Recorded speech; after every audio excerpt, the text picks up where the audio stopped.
Dash and the guys at the desk. Thank you very much, gentlemen. Envy continued to impress with the 2-0 sweep here, moving to 4-0 on the split when it comes to match scores.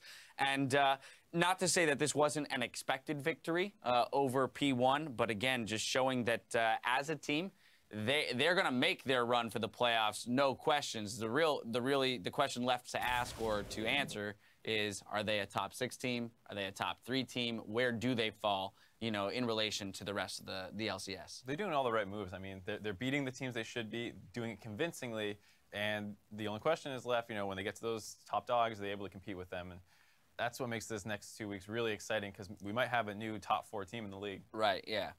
I think Dyrus. the real question is, are they going to be able to adapt and learn, whether if they do actually beat the top teams, or if they lose, will they fall off, or will they learn? I think it's really important. I think that's a good point, too, because the season's always changing. So Right. it's possible that this team just is in their meta. You know, like this is just, they're gelling really well right now, and then changes up, something's totally different, hyper carries, supportive mids, who knows, and then it's a different game.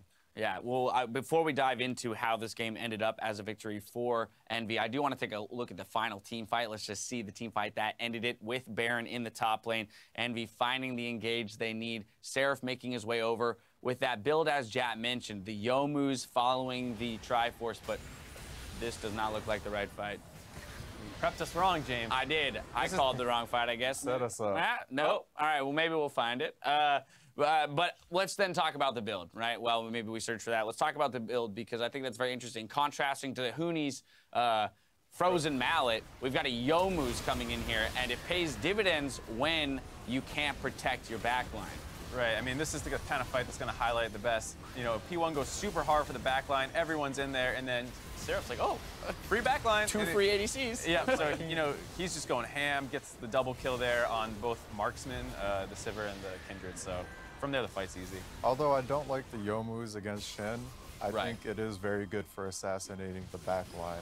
And although it's not Frozen Mallet where you just like catch Shen out, because Shen's just way too tanky, it's just another way to play Aurelia that still works if you can make it. Yeah, just a very cool choice, stylistic choice, and then it's just about whether or not you execute on the choice that you made. Right, I think it makes sense against the comp he's against. Like, Vlad wants to go in, Kindred no CC, Sivir no CC, Bard, very situational CC who doesn't really want to be using it on just the Aurelia, and then kind of the same thing with Shen. He probably wants to be taunting something else up. So it is this team that's not, it doesn't have an Alistar or Braum, someone's just going to like lock down this diving Aurelia. So it does make sense in that context, and it's a pretty smart build. Now I'd like to kind of jump back in the game and turn an eye towards Phoenix1. This is a struggling team currently. Obviously, we've had some of the roster stuff happen. Zig was out here, Brandini was in, we've got Slushy playing AD carry, but I do want to look at some stuff in which they are successful. So mid lane fight, 21 minutes into the game, a 3-for-0 plus 2 mid turrets. This is a team that can put plays together.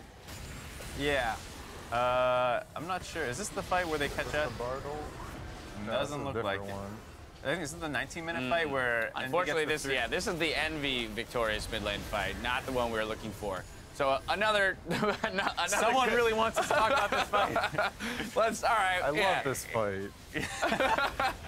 Yeah, I mean, I don't know. Envy's winning this fight, I guess. Yeah, well, Envy initiated the fight, had to peel back later once the other people came in. They drop onto the Shen, the Vlad, and they also pick off the Bard there. So pretty important fight in the game's context. This is really where Envy grabbed like the big lead for them. Right. Before, you know, later that fight we were talking about for P1. Okay, so then we might not have the video support on this, but I do want to talk about it. Mark, I know that you had some compliments to throw towards Phoenix1's lineup in terms of the way that they're at least playing their champions individually. We did have a scenario where we had the Bard ultimate come through, Bard a perfect Q follow-up, and then the Shen layered CC over the Anivia. This was the one really successful team fight for Phoenix1 in the mid lane that also nets them 2 turrets. So very clean 3-for-0 plus 2 turrets in the mid lane.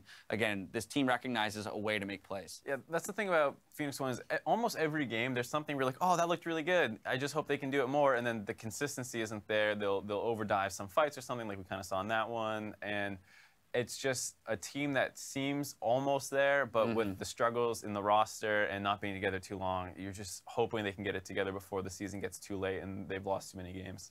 Yeah, it's just that new team experience, playing on stage. Maybe they don't play as well together on stage. You got to ask who's shot calling. Maybe there's like something with the coaching. Like, it feels like the players are good individually, but is it because they're hard to work with individually like working together? Because if they keep swapping out, like I'm not sure what's going to happen. It's not like they're bad players. They seem to be really good. It's just what's the solution for them? There's a lot of factors. We, of course, are out on the outside of the room trying to make our assumptions as to what changes need to be made. Yeah, about being a new team too. We don't have the history of like, oh, it's Doublelift 4 seasons, and some things have been leaked since he's been in the league. Right. These guys are all new. We don't really know a lot of their backstories. Yeah, but still very early on in the split for them to close out this series. Player of the game for this one is going to be Ninja on that Anivia 3, 3, and 8.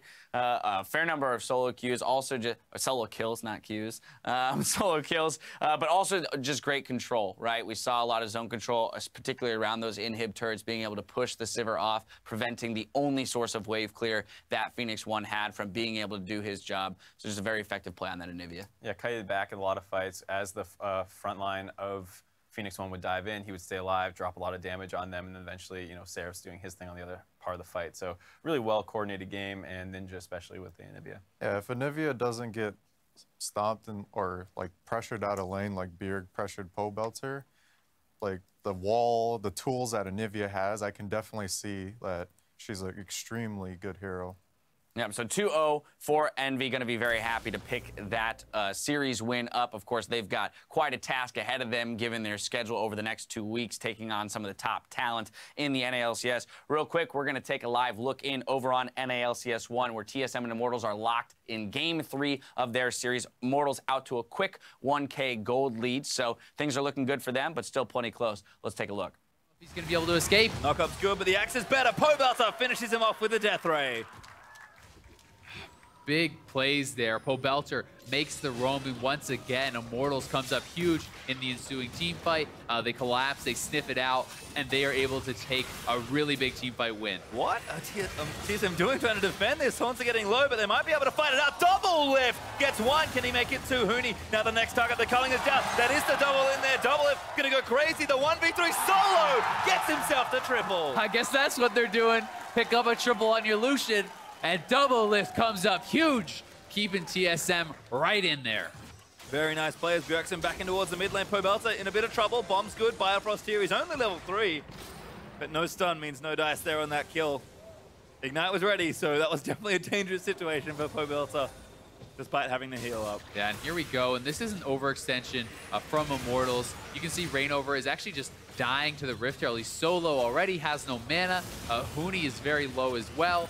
Adrian is now tapped after that shield. Basically, they're all out of resources. They overextend, try to pick it up on top of the teamfight win, and they get punished for it so big.